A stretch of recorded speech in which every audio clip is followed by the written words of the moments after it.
Assalamualaikum warahmatullahi wabarakatuh. Selamat pagi. Kita bertemu kembali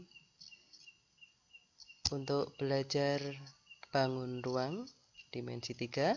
Masih bersama dengan saya, Rini Utami, SMA Negeri 1 Prambanan, Klaten. Pada bangun ruang, kita juga harus mengetahui terlebih dahulu kompetensi dasarnya. Kompetensi dasarnya adalah mendeskripsikan jarak dalam ruang, jarak antar titik, jarak titik ke garis, dan jarak titik ke bidang. Untuk kompetensi keterampilannya, menentukan jarak dalam ruang, jarak antar titik, jarak titik ke garis, dan jarak titik ke bidang.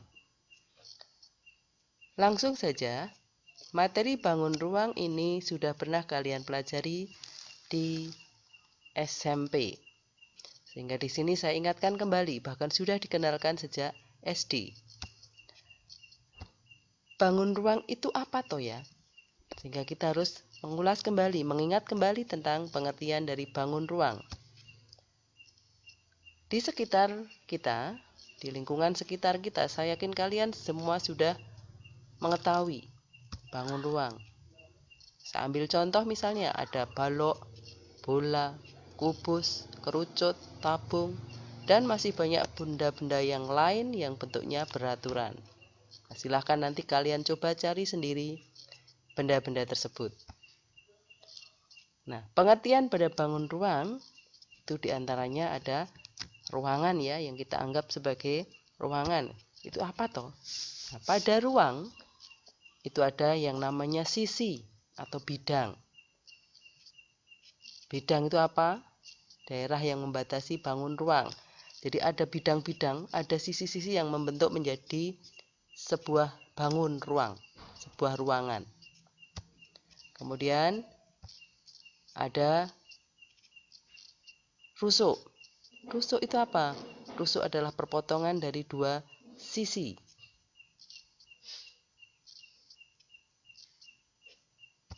Titik sudut.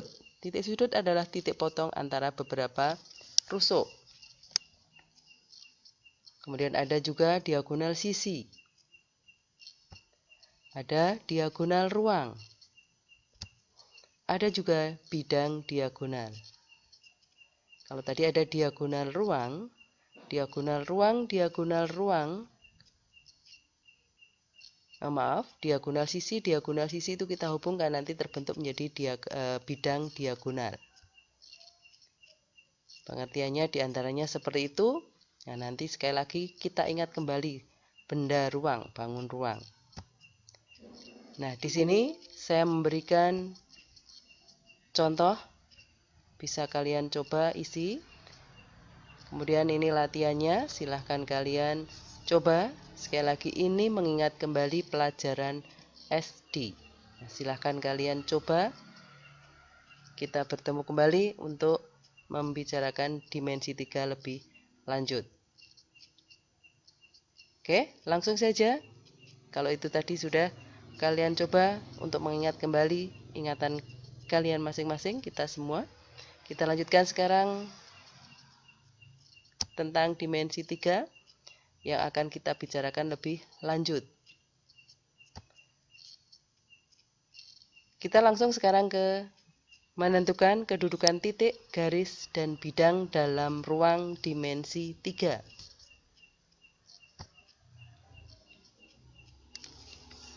Dalam bangun ruang atau dimensi 3, itu nanti kita menentukan yang pertama, kedudukan titik terhadap garis. Titik terhadap garis itu punya dua kemungkinan. Satu, mungkin titik terletak pada garis. Yang kedua, kemungkinan titik berada di luar garis. Nanti kita lihat contohnya. Kemudian yang kedua, bagaimana kedudukan titik terhadap bidang? Kalau titik terhadap garis tadi kemungkinannya tidak pada garis, ya di luar. Sama, titik pada bidang juga begitu.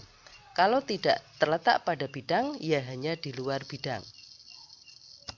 Kemudian, yang ketiga, kedudukan garis terhadap garis yang lain. Kedudukan garis terhadap garis yang lain itu ada 3, yaitu mungkin berpotongan, sejajar, atau berimpit. Kemudian yang keempat, kedudukan garis terhadap bidang. Ada 3 juga, yaitu garis terletak pada bidang, garis sejajar dengan bidang, dan garis menembus bidang. Dan yang kelima, kedudukan bidang terhadap bidang yang lain, yaitu bisa berimpit, sejajar, atau berpotongan. Kita lanjutkan. Kita bahas satu persatu. Kedudukan titik terhadap garis. Titik terletak pada garis dan titik di luar garis. Kita ambil contohnya. Pada bangun ruang, kita ambil kubus. Kubus ABCD, EFGH, di mana ABCD adalah alas, EFGH-nya terletak pada atap. Ini adalah kubus ABCD, EFGH. Yang pertama, bagaimana titik A terhadap garis AB? Titik A, ini titik sudut, terhadap garis AB. Bagaimana? Saya yakin semua sudah tahu. Bagaimana tadi kedudukan titik terhadap garis? Hanya ada 2, yaitu terletak pada garis atau ya di luar garis. Sehingga kalau yang pertama, titik A terhadap garis AB bagaimana? Betul. Terletak pada garis. Bisa? Oke. Lagi misalnya sekarang. Bagaimana titik A terhadap garis AD? Garis AD-nya ini saya buat putus-putus. Kenapa? Karena tidak kelihatan secara langsung di depan mata kita. Itu ada rusuk atau garis di belakang atau yang ke arah belakang. Nah, bagaimana sekarang ini? Titik A terhadap garis AD bagaimana? Iya, semua bisa menjawab. Oke, betul. Terletak pada garis. Mudah bukan? Iya, lagi coba misalnya. Bagaimana sekarang titik A terhadap garis BC? Garis BC-nya mana? Ini BC. Garis BC ini dihubungkan BC. Titik A-nya di sini.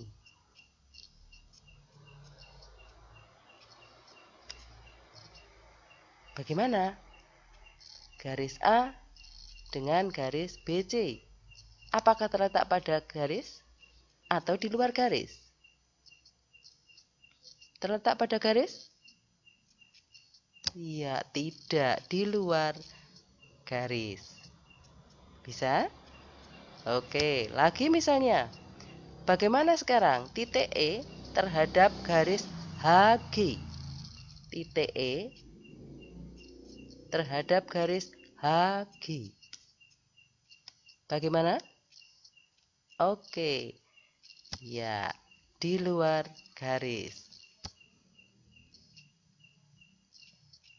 Bisa dimengerti? Oke. Ya, masih bisa kalian coba yang lain lagi. Garis EG. Ya, dan masih banyak lagi. Oke, kita lanjutkan lagi. Sekarang yang kedua, kedudukan titik terhadap bidang. Tadi ada berapa kemungkinannya? 2 juga, yaitu terletak pada atau di luar bidang. Oke, masih contoh pada kubus yang sama A, B, C, D, E, F, G, H. Sekarang, titik A terhadap bidang A, B, C, D. A, B, C, D. Titik A. Bagaimana? Iya, pada bidang. Ini kan pada bidang alas. Terus yang kedua, titik A terhadap bidang A, D, H, E. A, bidangnya A, D, H, E. Di luar? Iya, tetap pada bidang. Terus sekarang titik K pada bidang E, F, G. K, ini titiknya. E, F, G. Bagaimana? Juga terletak pada bidang. Sekarang titik A dengan D, C, G, H. Titik A dengan D, C, G, H. Bagaimana? Apakah betul di luar?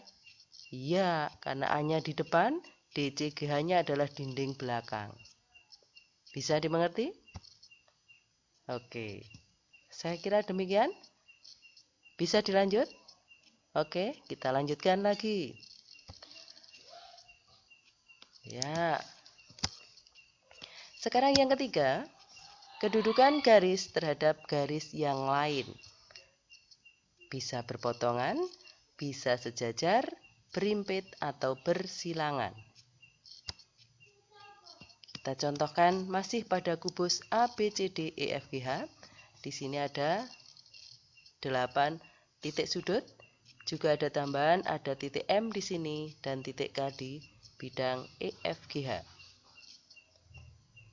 Saya ambil contohnya sekarang. Garis AB dengan garis BC. Bagaimana itu? AB dengan BC. Tadi ada berapa kemungkinan? 4. Berpotongan, sejajar, berimpit, atau bersilangan. Bagaimana AB dengan BC? Ada yang bisa jawab? Oke, ya. Berpotongan. Berpotongannya di mana? Kita lihat di sini. AB, BC. Nah, ini kan ada titik tumpunya. Berpotongannya di titik B. Bisa? Yang kedua, garis EG dengan FH. EG dengan FH. Iya, berpotongan lagi, oke. Berpotongannya di mana? Iya, di titik K. Bisa? Oke. Lagi misalnya, garis AM dengan EF. AM dengan EF. AM dengan EF. Bagaimana?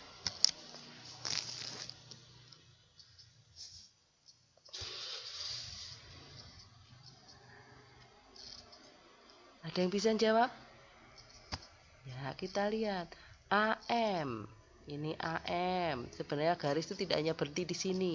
Bisa kita teruskan lagi. EF-nya juga gitu. EF. Tapi EF itu kan bisa diteruskan, diperpanjang gini. Ternyata berpotongan di titik N. Misalnya ini tak kasih titik N ini. Nah, bukan sejajar. Bisa? Coba lagi misalnya garis AB dengan DC. AB dengan DC. Apakah berpotongan? Apakah berimpit? Tidak. Apa? Iya, betul, sejajar. Lagi misalnya garis EF. EF tadi dengan EN. EN. N-nya di mana tadi? Ya, ini tadi N-nya. Bagaimana? Ayo, sejajar?